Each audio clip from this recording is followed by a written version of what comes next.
Captain Gary Griffith. Good afternoon, sir.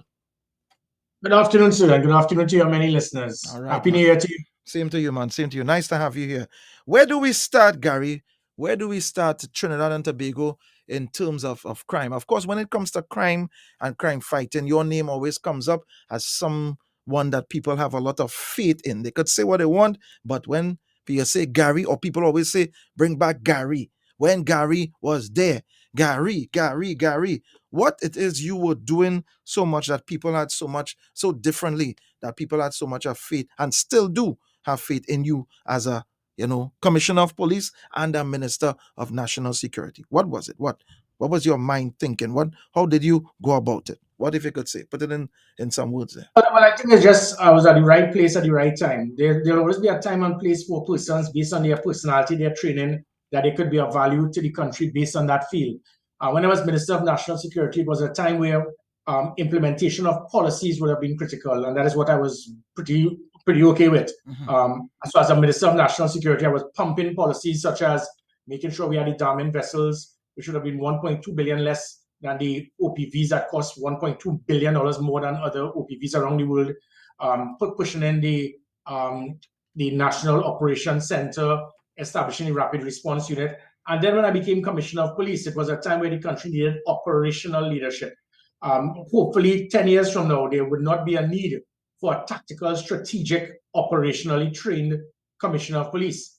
That has always been a problem with the TTPS, where just before me and after me, the individuals are very administrative. There's nothing wrong with that. There can be a time where you might just need administrators who will be pen pushers, dealing with promotion, dealing with documentation, and not knocking the earlier Christophers, the Stephen Williams, the McDonald Jacob. Yeah, people who tend to stay up in the office, but you were a man on the ground as well.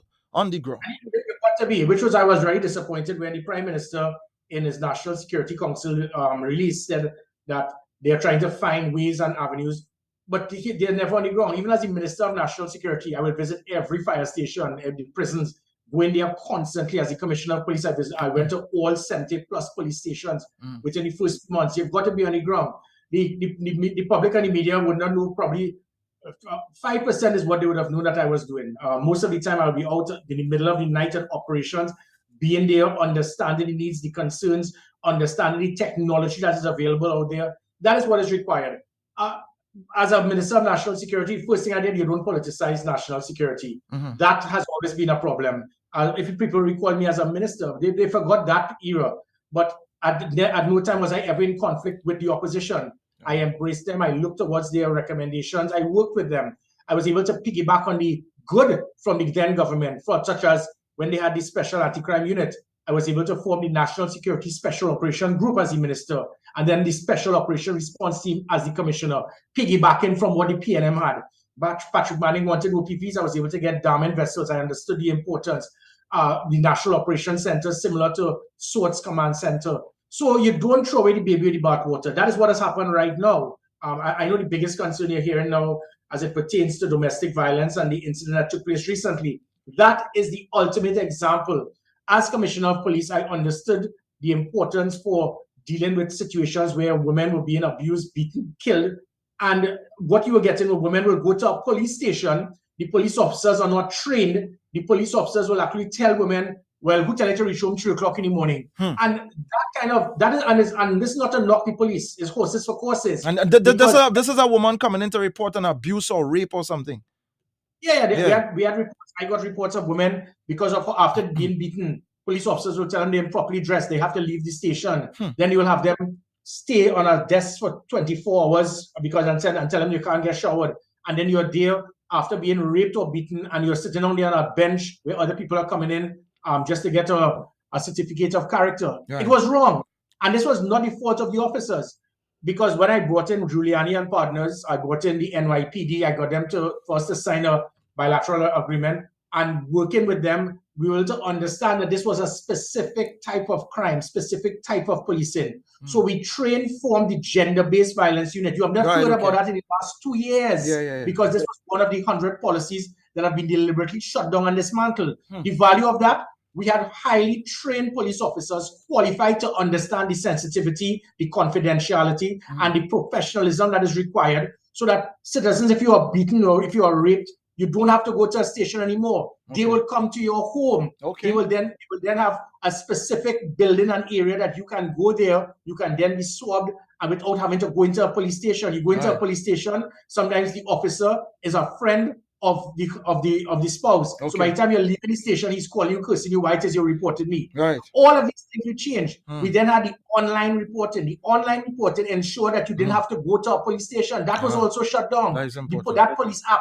was one of the biggest apps in the country. And had we stayed with these things, and I'm not saying, unfortunately, people are very political. Yeah. So you'll hear a few PNM till are dead. I actually listened to one of our comrade Wendell Stevens on his Facebook. We don't go there now. Don't go there with them fellas now, man. Oh gosh. Yeah, well, people started saying, "If Gary, if you feel that you're better than God," I said, "Are you serious?" Yeah, man. Here I am just simply trying to save lives, and they automatically try to start to pelt daggers at me for trying to help. But just talking, I mean, these are some good ideas online, you know what I mean? Having things online, having officers come to you. I mean, I don't understand why officers will be so insensitive in the first place. But I mean, it is a good steps that you made. And you really felt when you were there was a change in the morale and the upliftment in the police. The way people always used to complain about how police officers dealt with people. They were very huggish, unfriendly. But, and the difference when, you well-traveled, when you go to away in the States, the NYPD, how they would greet you, they understand is tourism and how officers would be. There was a sort of a change and a wind blowing with the change in the police service when you were there. And that was important to the public. They felt like they could, relate to police officers a little better. And it just doesn't seem to be like that anymore. But I asked the public not to knock the police. These are the same officers, because when I became commissioner, public trust and confidence in the police service was 14%. When I left, so it was the lowest in all arms in the public service.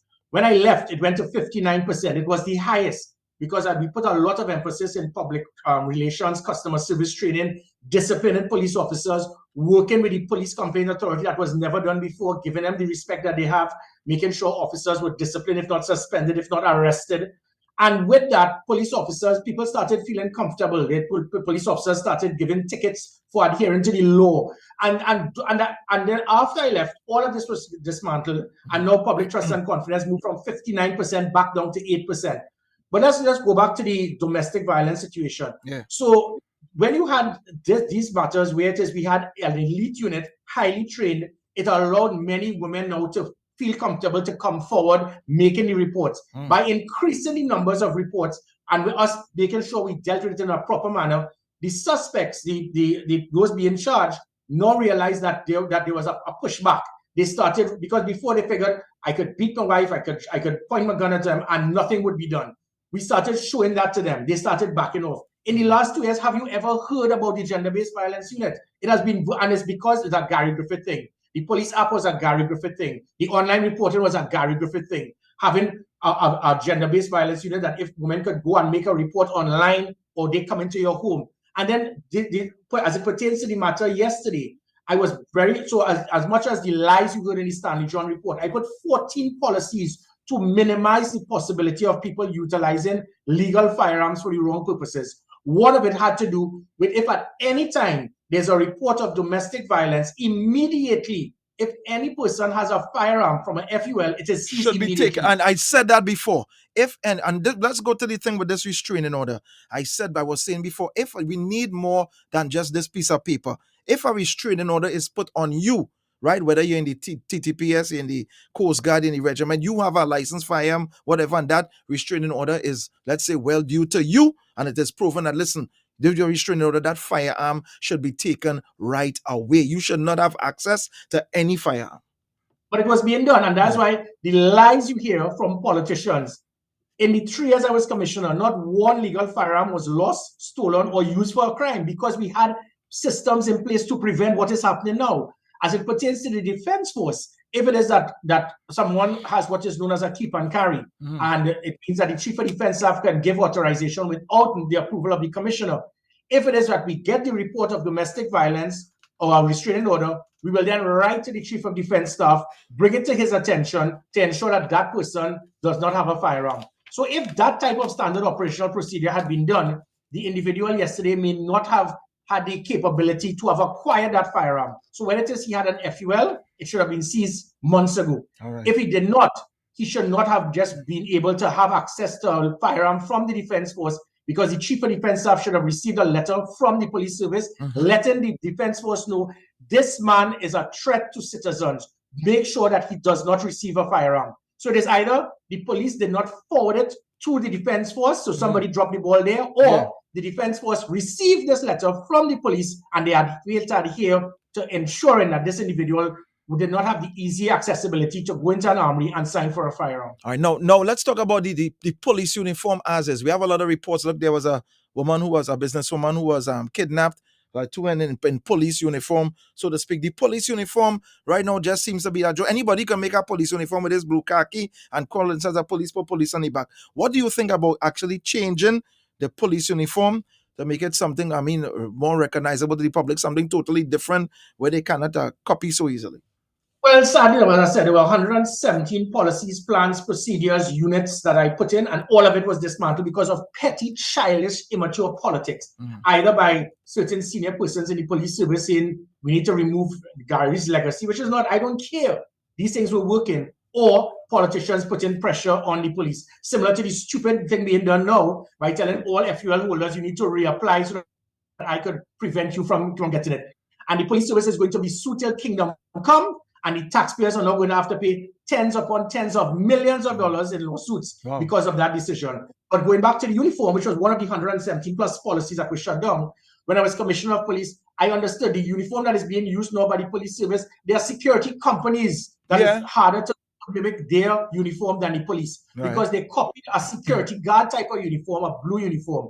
I did the draft. I met with NYPD, Chicago, other units, and we did the uniform. I sent it to the Ministry of National Security, asking for a total change. It was almost identical to the NYPD. What it would have is it was a short sleeve, it was a shirt, and it will have the badge of the police officers. It will have their numbers engraved on a collar, so you'll see their numbers so they can't duck you. It will have the access for the clip-on for your radio. It will have the belt for you to have minimum use of force, which is from verbal persuasion down to the baton, down to the pepper spray, down to the tasers, down to the firearms. So you'll have that right around the escalate. As it escalates, you lift your escalation based on the minimum use of force. So we had a uniform to change it, and it would have been virtually impossible to copy that instead of this blue shirt, blue jacket, which is, I mean, it is easier to copy that than some security companies. But again, it was a Gary Griffith thing. The draft was there. It was approved by cabinet, and as soon as I left, they shut it down. Oh, that's terrible. That's terrible. You have to wonder sometimes if these politicians really have the best interest in Trinidad and Tobago at heart. Gang violence.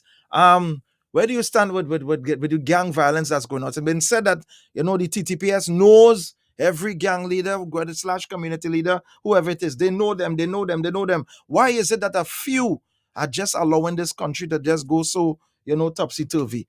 Gang violence. Where you stand with that? Again, you know, if you look at today's newspapers, there's the persons who will say that they are security experts, criminologists, and so forth. And everybody is saying we need an all-out war on crime. But when I was doing that, when I was being very aggressive, people were upset. They were crying, they were complaining, they were saying Gary's too aggressive. So you're getting what you want now. You complained when I was there, and I was pegging back criminals. In my last year, from August 2020 to August 2021, we had 342 murders in a year. It was the lowest number of murders in any given year since 2003 or 4. That's about 17 odd years. Because we put things in place to peg back criminals, provide the deterrent, reduce the product of opportunity, make life difficult for a criminal to realize where the heck this man gets a few moments later that I can come on social media, brandish a firearm, and within 2 hours I'm being arrested. How it is that I could jump over a wall for home invasion, and by the time I jump back over the wall, the police are there. How it is that as soon as I commit a crime, they will have a lockdown. Because of the things we had from the operational command center, the commissioner's command center, the emergency response patrol with 100 police vehicles locking down the country, staying in the AOR, which is the area of responsibility, GPS tracking, making sure you have online reporting, you have the app reporting, you had an SOS on your phone that you can press SOS and immediately they can respond. We had social media monitoring units that would have seen what gangs were doing. We were dealing with the dark web. We were using technology that put an end to kidnapping. It was the first time where we had about 11 operations kidnappers will take someone, we will raid the home where the kidnappers will release the victim and arrest the kidnappers. All of that, kidnappers realize, wait a minute, what technology is this man using? Is this the TTPS using? All of that they shut down. So now we're back now. Kidnappers kidnap the person pays the ransom, and then after we'll say the person released, hip hip hooray. We have now brought back another trade in crime. And so again, if you, as it pertains to gang violence, unless it is you fight fire with fire, you do it to them until they, unless they before they do it to you. When it is I spoke about one shot, one kill, people were concerned. But it made the criminals and the gang members realize, listen, you want a war, you're gonna get one. That's right. And that type has gone. Look at the Special Operation Response Team. That was an elite unit that had fear, that put fear in criminals. As soon as I left, McDonald Jacob shut it down. But then we have other units that have been involved in dozens of murders that have been investigated with police officers suspended, if not charged for murder. And those units have not been shut down. You think the soldier who killed the 2 persons yesterday, they're going to shut down that unit in Kamuto Barracks? They're not. So it was an excuse just to shut down a unit that was putting fear into criminals. And they changed it with something known as the NOTF, the National Operation Task Force. And since then, in the last 2 years, their biggest success have been to arrest an old lady on the pavement for selling school books. Wow, boy. Terrible. Of course, you'll take some calls, man. 627-3223-625-2257. Now, the FUL situation, Gary, I mean, you've been accused of just giving FULs willy-nilly. And what do you have to say about that? Well, again, it shows ignorance, stupidity, and political bias, because the audacity of Keith Rowley to tell me that, but you're harassing me to get a firearm dealership for a partner or somebody you know good in Tobago to sell hundreds of firearms. The man is a hypocrite. And Trinidad and Tobago, to all of the PNM till are dead, take that and look at it, accept it, and let me hear what you have to say. You're concerned that Gary Griffith is giving out firearms, but you harass me, and I have it right here anytime when you're ready. Gary Griffith, I have a good person, give him a FUL dealership so that hundreds of weapons could be sold in Tobago. So you're upset, but you're harassing me to get dealership to sell more guns, and then telling me to put a range in Tobago. Then you have a Minister of National Security harassing me to get firearms for dozens of persons closely affiliated to him. So, I mean, it shows the bias. But what makes it worse is that I issued 4,000 firearms out of 50,000 applicants. 4,000 firearms, half of those were to present and previous police officers, soldiers, sailors, prison officers whose lives were at risk because of the things that they did while trying to serve their country. And out of that, so you're speaking about 0.05% of the national population. And to these people, as ignorant as they are saying that that is Gary Griffith giving out weapons left, right, and center. Because I was professional, committed to my job, and doing my work, because I was doing my work well, you say Gary giving out too much. Because other commissioners felt to themselves, well, I don't think civilians should get a firearm because I don't think so. That is not your right. If there's a law that says certificate of character, background check, the wife has given approval, you have a good place, there's justification, you are entitled to it. And by you as a commissioner saying, well, I don't think you should get, that is what caused the backlog. But again, going back to the 4,000 I issued, not one was lost, not one was stolen, not one was used for a crime, and dozens upon dozens of lives were saved. So my disappointment is that I didn't give out more, because my concept is that law-abiding citizens, it is the right of them to have a firearm and to defend themselves if the state is unable to give the assurance that they can protect you. But we have so much guns on the streets, Gary, and ammunition as well too. The ammunition thing is an issue too. But where are all these guns coming from? All these guns. Well, and that is the sad thing. Keith Rowley and Fitzgerald Hines have spent 95% of their time in the last few years being concerned about law-abiding citizens having legal firearms. But there's nothing that they're saying or doing about illegal firearms, which has been, now there have been, I think, about 4,000 odd murders by firearms in the last 10 years. Yeah. And 3,994 something have been by illegal firearms. And therein lies the problem. The illegal firearms is the cause of the vast majority of murders in this country. But all you're speaking about is legal firearms. Yeah, but where are all these illegal firearms coming from? Well, I'm coming to that, and that's it. So as much, instead of, they have not done one thing to put an end to illegal firearms entering the country, but they're upset about law-abiding citizens getting legal firearms to defend themselves from those with illegal firearms. So the problem lies is that the majority of the illegal firearms enter our country through our legitimate ports of entry. This perception that hundreds of guns are coming through Venezuela, that is not true. a very small percentage. The majority come from North America, from containers and legitimate ports of entry. I did a template I showed to Keith Rowley as the commissioner because I realized he had a clueless National Security Council. They didn't understand how to deal with these things. I drafted the concept for a border protection unit. Similar to SWOT, these people must all be polygraphed. You have representatives from the police, customs, immigration, Coast Guard, all polygraphed, one hand watching the other, covert or undercover officers, making sure we can monitor these containers and prevent the illegal weapons from entering. Keith Rowley refused to even acknowledge receipt of my correspondence. And it is the main way that can assist in putting an end to illegal firearms entering the country. Police seizing illegal weapons here is a drop in the bucket. They will seize about 800 per annum. So after 5 years, they will seize about 4,000. But that could enter our country in one night with one container. We lose 8 containers roughly annually without it being accounted for. These containers leave the ports, get out, and it is not accounted for. No one knows where it goes. So the one night you have that rogue element of the stevedore, that rogue customs officer, that rogue security guard, and that container leaves with hundreds of weapons, you're spinning top in mud. Right. And so that should be the focus. But not one thing has been said about illegal firearms. There's a concern about law-abiding citizens getting legal firearms to defend themselves. As you mentioned, rogue officers within the TTPS and other. When you were Minister of National Security, of course, other things may come under you, but the TTPS, rogue officers, many rogue officers working with criminals, and it's part of the whole crime network. How were you dealing with rogue officers at your time? Well, again, similar. There's no police service in the world that would not have this. What you have to do is to utilize the type of technology, the type of units to monitor them, work closely with the police complaint authority, which was never done before. The police complaint authority, they were totally ignored. And so what I did is that we got intelligence, we had undercover operatives, we got persons who would be there to provide as confidential informants, and they will give us the information to show that there will be certain police officers securing drug blocks, certain police officers using vehicles to escort criminal elements. And so there was enough intelligence we had, but not enough evidence to arrest them. What I started doing was transferring some of these officers away from those places that they controlled. By doing that, I broke down the drug block, prevented the persons now from having the protection of police officers. On the Southwest Peninsula, for example, where there's a concern of human trafficking and illegal drugs, I asked for polygraph testing to be done. Do you financially benefit from illegal drugs and weapons entering the country? If you refuse to be polygraphed, I can't discipline you, but I can transfer you to an admin department in the middle of Trinidad, away from the borders. That is what was being done. As soon as I left, almost every single person who was red flagged, seen as a person of interest, based on the intelligence report, they were sent back to their locations. It gave the impression there was a deliberate underworld in the police service, very small, but they had their links in certain persons to be able to get them back to where they belong, to where it is they continue to apply their trade. All right. Now, of course, we're going to take some calls right now. Hold on, callers. 1 more minute.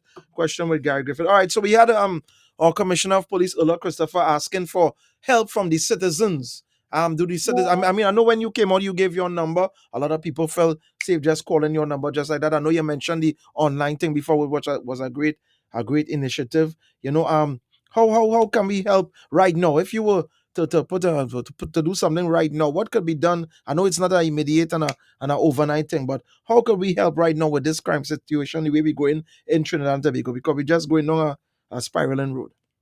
Well, as I said, the Prime Minister and the Commissioner of Police, they are on the right track to ask and hope that the public can assist. They're on the wrong track because these things that we had in place that gave them the opportunity to assist, you shut it down because of pettiness. So if Ulla doesn't want to give her number, that is her business. But we had online reporting. The online reporting allowed citizens to come forward, give information without it going through a station, without paper trail, without documentation. We had the police app that was available. We had the social media monitoring so that you can look and analyze. A lot of things happen online. A lot of things happen on, like you say, social media. Men brandishing guns, big and bold on social media. A lot of things happen on social media. Yeah.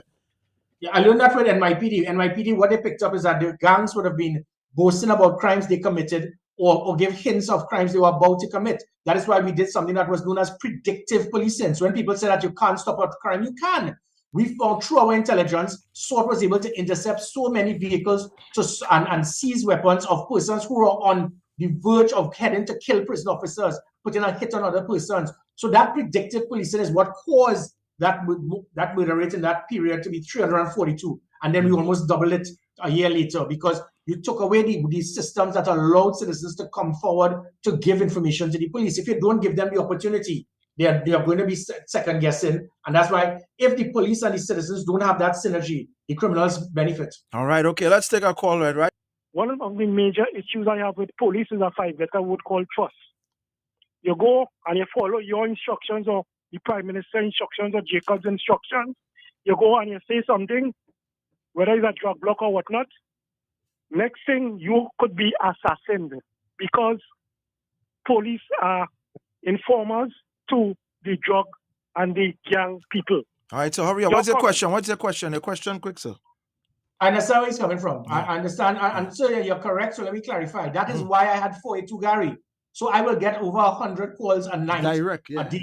And directly. And I'm not going. So then I will know Mr. John James is going to sell drugs or is going to put a hit on somebody. I will now utilize the information to turn it into an operation without trying to pass on who send the information to me. That is why the 482 Gary was instrumental. People realize I might trust everybody in the police service, but I could trust Gary. So at no time anybody will send something to me, and there was a concern of retaliation, similar to the online reporting. So that is why those things worked. It's not there anymore, and people are obviously, you go to a police station, you make a report, by the time you come out, there's a possibility that there may be that one rogue element in the station that can tip it off, which is why we had the online reporting, which is why we had the police app, which is why we had the 482 Gary, to give citizens the opportunity to be assured.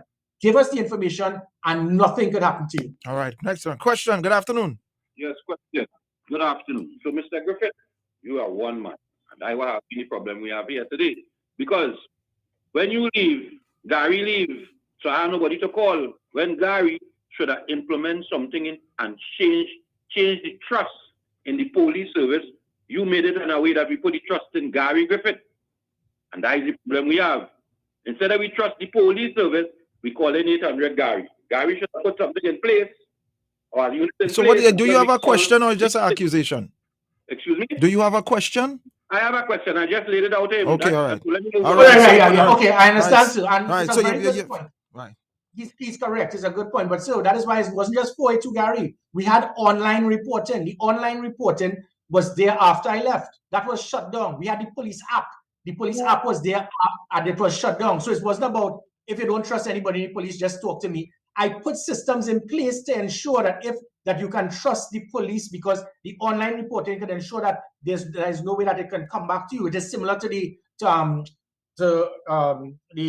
other systems they have around the world, where it is that you could give information and you cannot be targeted. So I put the systems in place. It was there. The online reporting, the police app, the police SOS that was on your phone, all of that was shut down. So I gave citizens it was just about contacting me alone because you trust me alone. All right, okay, we're taking another call. Hello, good afternoon. Good afternoon to you, B. Yes, sir. Right. Quick question to Mr. Guy Griffith. Good afternoon to you, sir. Good afternoon. All right, okay. Here the question I want to ask, right? You say that police who didn't want to do the polygraph testing, you will move them and put them in different parts of the country. My thing is, right, when you go, who have the authority to put them back in the position where you move them from? I just want to know who have the authority to put them back. That is one. In relation to the crime, right? I have suggested one thing on this program, right? I won't say that you can't trust everybody and you can't trust nobody at all. There are some people you could trust, but really and truly, it's citizens doing the crime in the country. I have suggested, right? When a home invasion or a robbery take place in the country, you have to look at everybody as a criminal. Do a house search, and if you find anything of stolen items in people's place, seize it and let the people come to my station and identify. That's the way you'll be able to get a lot of the criminals and them in the country. All right, thank you, sir. Right. So again, as I said, with home invasions, because we had a national operations center monitoring the 17,000 cameras, we had police vehicles on the ground. If you pass RPT Avenue on a Friday night, people complain with me as commissioner. They're trying to get drunk and there's too many blue lights every 3 minutes. No, there was never an incident in my 3 years on RPT Avenue. As soon as I left, almost every weekend there's a shooting there because there's an absence of that type of unit that's patrolling constantly. I did a lot of cheating. I piggybacked a lot from NYPD, Chicago, London Metropolitan Police, seeing what they did, how they operated, to peg back criminals, provide the opportunity. And that is what is required. So people jumping over. how is it that home invasions didn't take place under my watch? You make the jump, by the time you get back over, because somebody makes a 999 call, the National Operations Center sees the call, sees the police vehicles in closest proximity, tell the vehicle so, you have to report it, and we had less than 5 minutes response. The only thing that would have turned it to less than 3 minutes, I asked the Minister of National Security, hand over 999 to the police service, because on Olia's night or something, I will go into that 999 and there'll be one person working and there's supposed to be 12 or 13, 24 hours a day, because you had civilians running the 999 unit. You call 999 now, they put you on hold, you put you on standby, or they will try to call a police station. That's not how it works. The 999 must be linked straight to the National Operations Center. You got the screen, you see where the call is at the corner of A and B Street. You look at the police vehicles in closest proximity and bam, you get there. That is how we put an end to home invasions. That's how we dealt with kidnappings. That's how when criminals you commit a robbery, you commit a shooting, within 3 minutes, vehicles will turn up. What happens after I left? You shut it down. Somebody could kill somebody, blow away their head by Residence nightclub, which is 30 seconds walk from the commissioner's residence, 3 minutes walk from St. James Station, 2 minutes drive from St. Clair, and it will take 30 to 40 minutes for a police vehicle to show up there. That's why the criminals know this now. All that is required is to stop politicizing national security, look at what worked, and stop playing and take away the pettiness. All right, let's take one more question. Hello, good afternoon. Good evening, Viz. Yes, sir. Good evening to you, Mr. Gary Griffith, man. Good afternoon, sir. As you're saying there, the name of Morales from New Grand, I call the station regular base number. All right. The response, right, that is a part of channel, because recently we had an issue, and then we called the 999 was on hold. So what I heard you were saying yesterday, that they need to move the 999 into the police service in terms of like under direct command. Because I remember the days when they had the I think the first time 999 was introduced in Trinidad, when they had the Cherokee Jeeps coming into Trinidad. I think that was the only time if I could recall, that the 999 was kind of like a kind of pretty effective, some degree of response. So what you are saying now is that we need to, I heard your outline there. We will need a response to crime, because when you have a response now, you'll have deterrent. The lockdown is Correct. about bless one, man. Take care, bye. Yeah, man. All right, but in terms of response, no, go ahead. Yeah. And let me just say quickly, and again, I give the assurance to the country, who will strain within 12 to 15 months, I will be in a position of authority in government to put these things back in place to make it even better, because I was only able to revamp the police service. I intend to transform the police service, the prisons, the customs, the immigration, and all arms of the public service to ensure that they will have optimum level of productivity by measuring their performance, making them accountable, and providing good leadership. Right. So quickly, for example, what you're going to get is that you're going to call 999. And what you're going to get, and this is similar to New York City, because when I went to one police plaza, I went to other places and with the mayors and so forth. You in New York, you make a call, and the first thing they're going to tell you, police, fire, or medical. So then they say medical, and then they ask, what's the problem? Well, my father he's now beaten up there, he's beaten. They will tell you what to do and guide you whilst you're there, whilst at the same time have an ambulance heading towards that location, because the ambulance are GPS tracked and they look at the ambulance in closest proximity. What that does, it will decrease the number of persons who lose their loved ones because you don't have an effective medical system for an immediate response. Or the person says fire, you immediately contact the fire service and you look at the closest fire truck that's available, the fire station, or the police, which we were doing, and you have the National Operations Center being able to link the closest police vehicle in proximity. You improve the standard of police, fire, and medical simultaneously by simply using that 999 system. That is what you call productive and positive type of governance that this country needs. Not people calling 999, being put on hold, then telling you must call a police station to report a crime. That banana republic type of law enforcement and governance would end. Now, the thing is, you could change the police service how much you want. But then again, we have the other part of the law, where the law has to take place, the judiciary, right? That needs to be fixed as well. And then what I did, I drafted something known as the Ministry of Justice as the National Security Advisor. And unfortunately, the persons who held that ministry did not do what was required. That Ministry of Justice is critical to revamp our whole criminal justice system. So after the police have done their job, the person is charged. We have some of the highest recidivism rates in the Americas, where we have a revolving door on crime because of poor rehabilitation. You have a person with a minor offense, he goes into prison, he comes out a more seasoned criminal. You have persons who are in remand, they spend more time in remand than the actual offense maximum sentence. That is where our Ministry of Justice will come in to improve our reduce our recidivism rate, better rehabilitation, making sure people are not being remand for several years. You can't do it through the AG's office. You can't do it through the Ministry of National Security. So that Ministry of Justice is going to assist in totally transforming our criminal justice system. All right, okay. And of course, we have a lot of things happening behind the walls within the prisons as well. You know, there Right, needs to that's be, right. Yeah. Yep. All right, Captain Gary Griffith. Well, I mean, I wish you all the best. What you say, 18 months?